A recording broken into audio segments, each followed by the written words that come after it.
রয়েছেন এই অবস্থান কর্মসূচিতে, তাদের কাছ থেকে একটু জানতে চাই, এই যে আন্দোলন আর কয়দিন চলবে কি মনে করছেন? আমাদের দাবি না মানা মতো আন্দোলন আমরা চালিয়ে যাব, কর্মসূচি আমরা চালিয়ে যাব, আমাদের দাবি না মানা মতো। ভাইদেরকে লক্ষ্য করে বলছি, হ্যাঁ প্লিজ আপনাদের পায়ে ধরি করতালি দিবেন, বুঝি নাই। স্লোগানের হিট আসবে করতালিতে।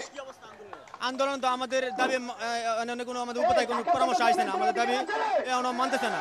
আমাদের দাবি মানলে আমরা এই রাস্তা ছাড়বো, আনালে আমাদের রাস্তা ছাড়তাম না। আমরা 6 দিন যাবৎ দিনে রাইতে এই রাস্তার মধ্যে পড়ে আছি, আমরা 6 দিন যাবৎ দিনে রাতে রাস্তার মধ্যে পড়ে আছি, আরও পড়ে থাকবো, অনেক দিন থাকবো যদি আমাদের দাবি না মানা হয়।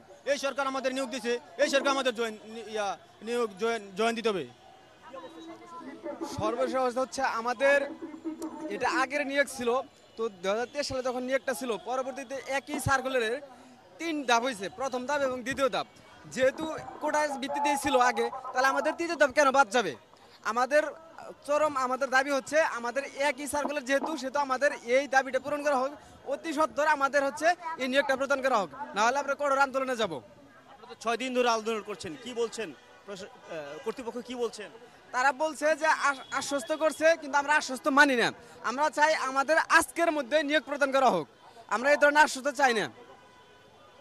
ধন্যবাদ অদিতি, আপনি শুনছিলেন তাদেরকে আশ্বস্ত করা হয়েছে, কিন্তু তারা চাচ্ছেন যে তাদেরকে একেবারে আজকের মধ্যেই যোগদানে নিয়োগ দিতে হবে। ওকে ওকে।